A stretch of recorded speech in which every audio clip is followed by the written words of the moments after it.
Hello everyone and welcome back to another Why I can see a lot of potential in Menace. Menace is the latest release from Overhype Studios, the same sadists who created Battle Brothers. And if you don't know what Battle Brothers is, then you probably should before you dive into Menace. The main reason being that both games take no prisoners, it cares little for your fee-fees, and it'll stomp you into the ground for the slightest mistake. Battle Brothers was a turn-based 2D title where you led your burgeoning company of ragtag mercenaries across a kingdom of violence, betrayal, and eventually outright chaos as major threats would emerge across the kingdom. These would take the form of undead armies, masses of greenskins, or murderous barbarian tribes. Your choices in every facet of the company would matter, from each soldier's individual kit, their skills, the rations, and their upgrades. It was a hard but rewarding game where smart use of your troops and the terrain could overcome a great challenge, but the spectre of loss would always haunt you. Death could come quickly for your top mercenaries, and you were forever planning several steps ahead as you would traverse the game's world in search of work, or if things got particularly bad, you could turn to banditry to make a living. Menace is a major visual update by comparison. This game is fully three-dimensional and is set in a new science fiction universe where you take on the role of the replacement captain of the TCRN Impetus, a ship sent to an area of human space known as the Wayback. Basically, the periphery of human habitation here, the main goal is to butter up the local power brokers to get them to officially join the Earth's sphere of influence. The factions of the region are at odds with one another, but deal with their own issues, be it piracy, highly aggressive wildlife, rogue military units, and the titular Menace itself. Now, I'm not going to spoil the Menace here because they're quite cool, but Overhype for some reason decided to spoil them in the intro to this game, which is kind of surprising given the mystery around them actually would have made for a pretty awesome first time scare during a mission. Things, though, in narrative did not go smoothly when the Impetus arrived. It was damaged quite badly, in fact, almost being destroyed, and it left you as the last officer in charge of the entire operation. Your first task is to pick a mission from one of the three factions in the system. They're all shades of grey type characters, each corrupt or criminal in some way or another, but also they're the only ones who actually keep the system stable, even if that stability is on a knife edge.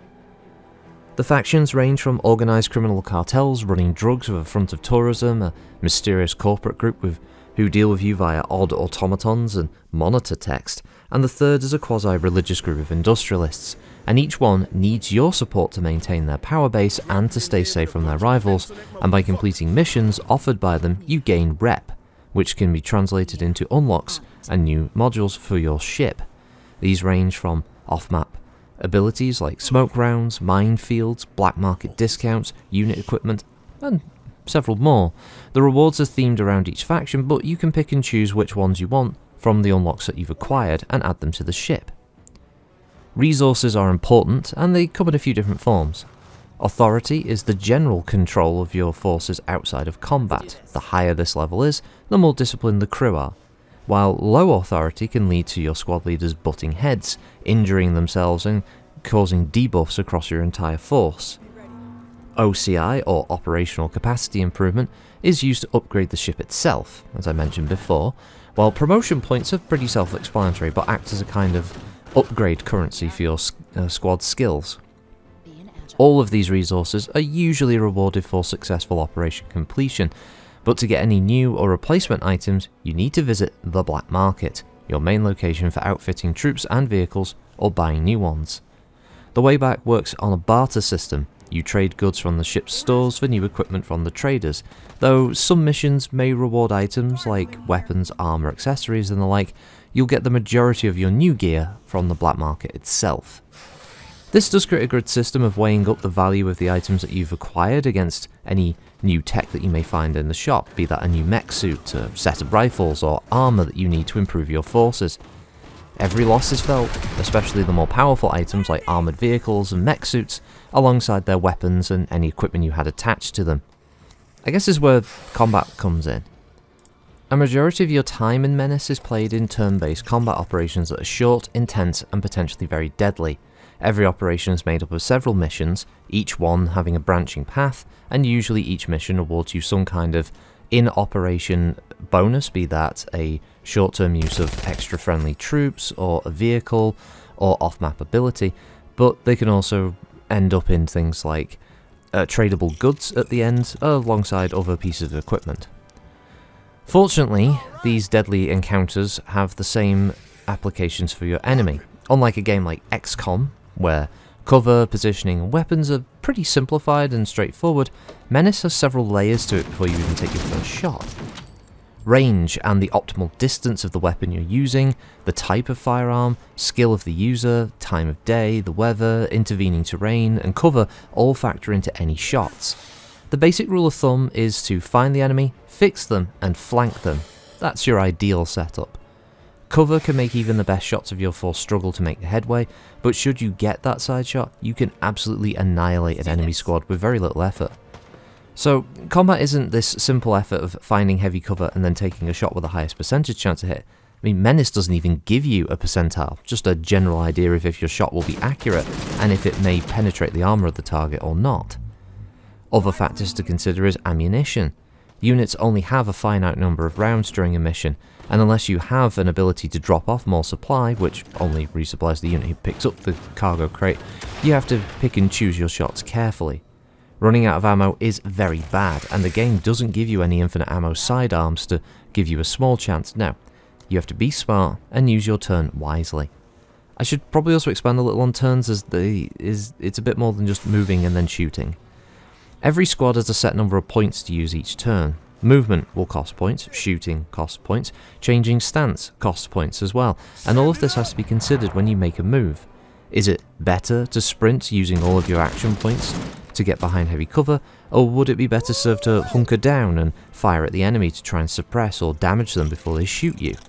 Overwatch isn't a feature, so if you choose not to use any available points, then it's essentially your loss. Firing any weapons and using equipment also costs action points, so in a turn where a rifle fire may cost 40 points per shot, you can either move a short distance and shoot once, hunker down for 20 points and shoot twice, or stand and fire twice. Every squad has 100 points in general, so everything has to be based around this. Some of your abilities or level ups will make some skills have reduced AP costs as you go, but the general rule of thumb in any early campaign is to use this as a template until you get better acquainted with the combat and the enemies that you're facing. I do have a few issues with the game, which I hope will be addressed or updated in later development. The main one is what actually counts as solid cover where you cannot fire and what isn't. Sometimes you could be set up behind something with full cover but still be able to shoot through it at the approaching enemies, and other times the item will completely obscure the shot and it can be tough to distinguish what counts as what, and I think just a simple toggle to highlight that would be a nice touch. Making the squad size increase button more obvious as well, or a small tutorial to explain that, wouldn't go amiss. Just for anyone's knowledge now, in the squad screen, if you look at the top right of a unit card, you can click a little plus button to add more troops to the squad, provided you have enough recruitment available and the spare operational cost to deploy larger units. Basically, everything costs points. Think of it like any tabletop game in an army value system. Going over that means you have to adjust by reducing squad sizes, swapping out weapons and gear, or removing a squad entirely from the drop count. At the time of writing, the game is on its third patch, which has seen some new equipment being added and balancing with the usual optimization for performance. The game's early access, which is probably my biggest negative against it.